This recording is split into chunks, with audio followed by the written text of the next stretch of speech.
36 trillion in debt, one currency rejected. 17 central banks quietly dumped dollars in March alone, and the Federal Reserve could not stop a single transaction. The purchasing power of your paycheck just dropped another 2%. Your grocery bill climbed another $47 per month on average. And the mechanism that caused both started not in Washington, but in a conference room 7,000 miles away, where Chinese officials made a decision that Jerome Powell will never publicly acknowledge. This channel operates without corporate funding, without government narrative control, and without the editorial pressure that keeps mainstream outlets from connecting these dots. If you want analysis that follows the money instead of the talking points, hit subscribe and turn on notifications. What you're about to see is a structural shift that most Americans will only understand after it has already destroyed their savings. Let me show you exactly what happened. On March 14th, the People's Bank of China issued a directive to the Industrial and Commercial Bank of China, the world's largest bank by assets. The instruction was simple and unprecedented: begin phased reduction of dollar-denominated reserves and expand yuan settlement infrastructure across 47 trading partners in Asia, Africa, and Latin America. The official statement contained 600 words. The operational reality required 3 sentences. China just activated the architecture for post-dollar trade, and they did it so quietly that American financial media missed it for 11 days. The Federal Reserve responded on March 19th. Chair Jerome Powell held a press conference describing the economy as resilient and inflation as transitory. He mentioned China 0 times. He mentioned currency competition 0 times. He mentioned dollar dominance 0 times. That silence was not an oversight. That silence was a confession that the Fed understands exactly what is happening and has no mechanism to prevent it. Here's what the official narrative will tell you. The dollar remains the world's reserve currency. U.S. Treasury bonds are still the safest asset in global finance. The Federal Reserve maintains total control over monetary policy. China's economy is slowing and poses no threat to American financial dominance. Every single one of those statements was accurate in 2015. None of them described the current operational reality. The People's Bank of China now holds $2 trillion in foreign exchange reserves. That number has been public for years. What changed in March is not the size of the reserves, but the composition and the strategy. Between January and March, China reduced its U.S. Treasury holdings by $118 billion, not sold on open markets where the transaction would spike yields and trigger financial panic. Sold quietly through intermediaries in Belgium, the Cayman Islands, and Luxembourg, where the sales appear as routine portfolio adjustments by smaller sovereign wealth funds. The Federal Reserve knows this is happening. They watch the custody data, they see the flows, and they cannot stop it without crashing the very treasury market they are trying to protect. Now here is the layer that no Western financial institution is saying plainly. China is not divesting from dollars because they hate America or because Xi Jinping woke up one morning and decided to destroy the global financial system. China is divesting because the mathematics of dollar dominance have become unsustainable for any nation trying to protect its economic sovereignty.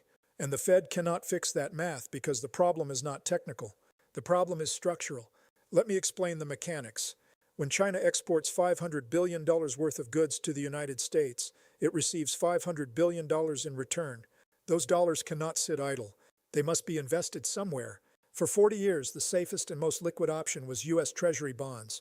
China lends the dollars back to the U.S. government. The U.S. government uses that lending to finance deficit spending. Everyone wins. China gets safe returns. America gets cheap financing. The dollar remains the global reserve currency, but that system contains a fatal design flaw that only becomes visible when trust erodes. The United States borrows in its own currency. That means Washington can always print more dollars to pay its debts.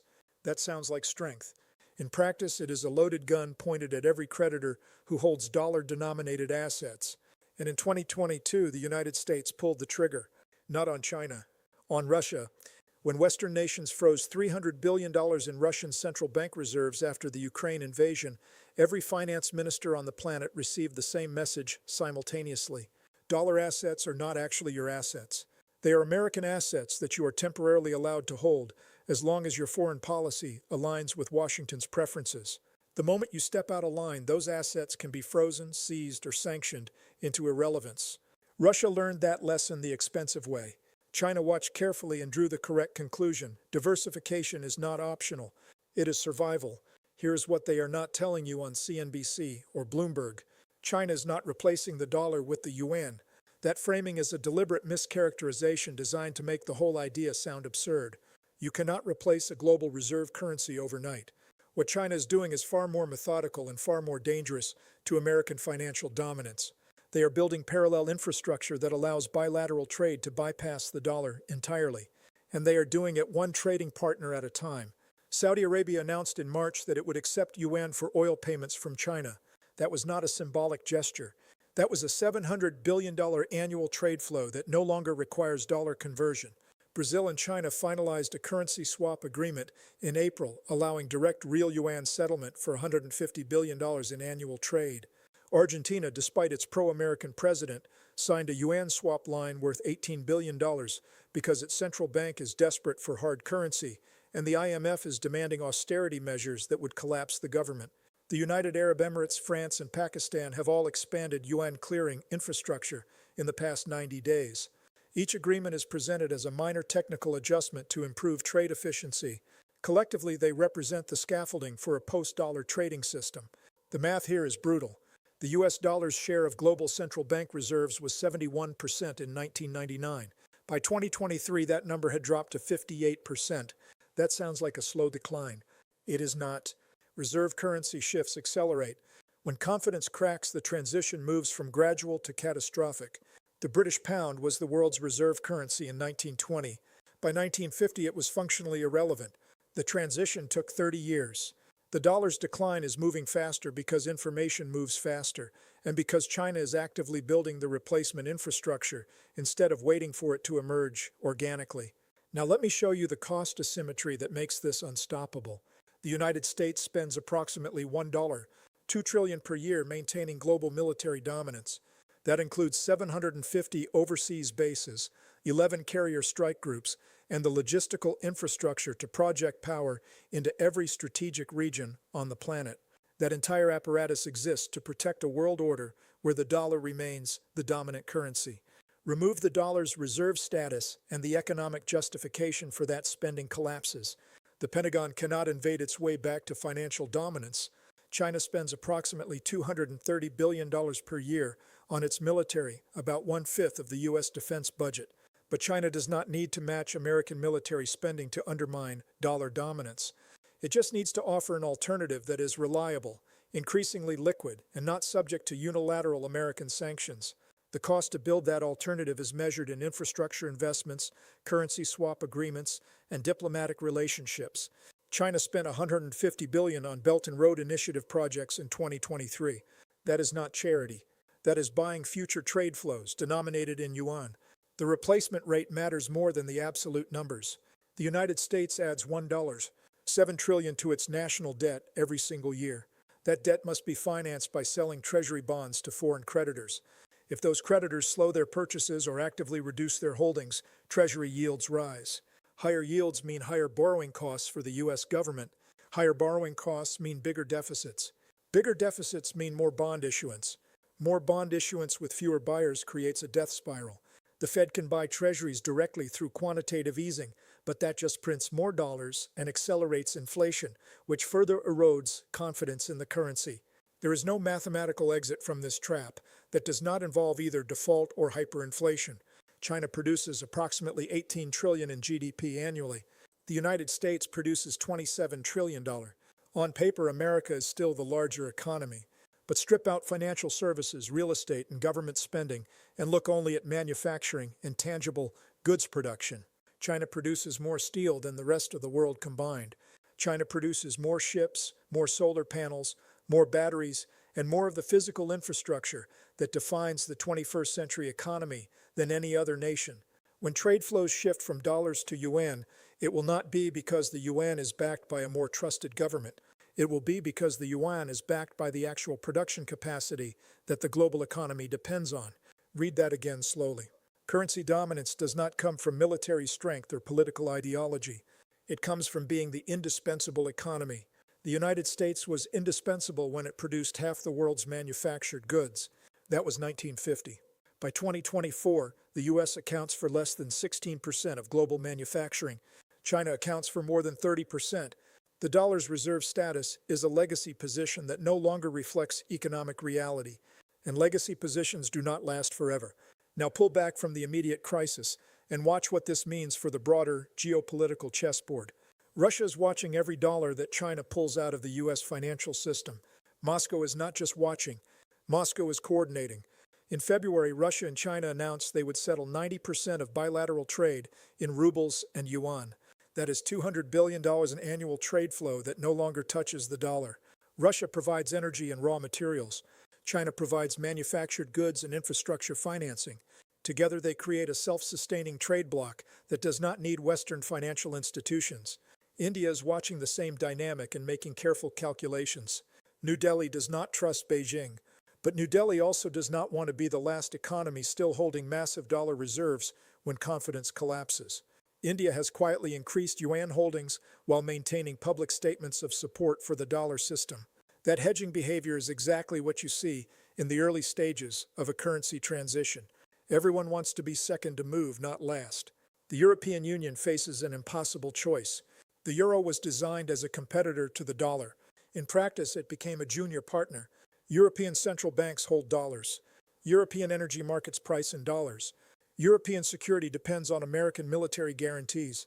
But European trade is increasingly oriented toward China. Germany exports $110 billion worth of goods to China annually. France, Italy, and the Netherlands are not far behind. When Chinese officials offer yuan settlement for that trade, European finance ministers must choose between economic efficiency and geopolitical loyalty. The longer the Ukraine war drags on and the more European economies suffer under energy sanctions, the more attractive Chinese offers become. The global south is not conflicted at all. Developing economies have been destroyed by dollar-denominated debt for decades. When the Fed raises interest rates to fight inflation in the United States, it triggers capital flight from emerging markets. Currencies collapse. Debt payments balloon. The IMF arrives with austerity demands. This pattern has repeated in Argentina, Turkey, Egypt, Pakistan, and dozens of other nations. China's offer is simple: borrow in yuan, trade in yuan, and skip the dollar volatility. For countries that have been crushed by dollar dependence, that offer is not a threat. It is a lifeline. Here is the dimension almost nobody is discussing plainly. The dollar's reserve currency status allows the United States to run permanent trade deficits without immediate economic consequences. America imports $800 billion more than it exports every single year. In any other country, that would trigger currency collapse. For the United States, it just means more treasury bonds sold to foreign central banks. That privilege is called exorbitant privilege, and it is worth approximately $600 billion per year in economic benefit, according to estimates from the Council on Foreign Relations. When the dollar loses reserve status, that privilege disappears. The trade deficit becomes unsustainable. Either exports must rise dramatically or imports must fall dramatically. Given that the U.S. manufacturing base has been hollowed out over 40 years, rising exports is not a viable option. That means falling imports. That means a massive decline in American living standards. Your grocery bill will not increase by $47 per month. It will increase by $300 per month. Gas will not be $4 per gallon. It will be $9 per gallon, not because of a supply shock, because the currency you earn will no longer command the same purchasing power in global markets. The Federal Reserve cannot prevent this by adjusting interest rates. You cannot fix a structural currency crisis with monetary policy. You fix it by rebuilding the industrial base that made your currency valuable in the first place. That process takes decades, and nobody in Washington is even talking about starting. What burned in the global financial system over the past 6 months is not just a few percentage points of dollar reserves.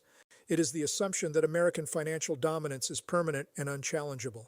Every central bank governor who watched Russia get cut off from SWIFT understands that dollars are a political weapon disguised as a neutral medium of exchange.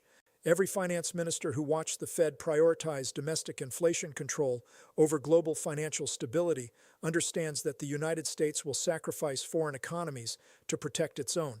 And every economist studying the trajectory of U.S. debt understands that the current path is mathematically unsustainable. Here are my 3 predictions, with specific timeframes attached. First, within 18 months, at least one major oil producer will announce that more than 50% of its crude exports are now settled in currencies other than dollars. That producer will most likely be Saudi Arabia or the UAE, and the announcement will be framed as routine diversification, not a geopolitical statement, but the effect will be the same. Energy markets will begin serious yuan pricing. Second, within 2 years, a G20 nation will experience a full-scale debt crisis that cannot be resolved through IMF intervention because the debtor nation will choose Chinese yuan financing over dollar-denominated bailout conditions. That crisis will demonstrate to every developing economy that there is now a realistic alternative to the Washington consensus. The IMF's leverage will evaporate overnight in half the developing world. Third, within 5 years, the dollar's share of global reserves will drop below 50% for the first time since World War II. When that threshold breaks, the psychological shift will be complete. The dollar will still exist. It will still be important, but it will no longer be the dominant global currency. And the United States will have to finance its deficit spending at real market rates instead of the artificially low rates that reserve currency status provided. That means either massive spending cuts or massive tax increases. American voters will be furious, and they will have no idea this was coming because nobody in mainstream media is explaining the mechanics in plain language. Drop your prediction in the comments. What happens first? The oil pricing shift, the debt crisis defection, or the 50% reserve threshold? Tell me which one and what year, because I read every single response, and the collective intelligence in this comment section is better than anything published in Foreign Affairs. If this gave you a framework for understanding dollar decline that every news network somehow forgot to mention, share it with one person who still thinks the Fed controls the global economy. They need to understand what is actually happening before their retirement account loses 40% of its purchasing power. The next video goes somewhere even darker than this one. The mechanism that China is using to absorb dollar exodus without triggering hyperinflation in its own economy. Subscribe so you are there when it drops. The math is worse than you think.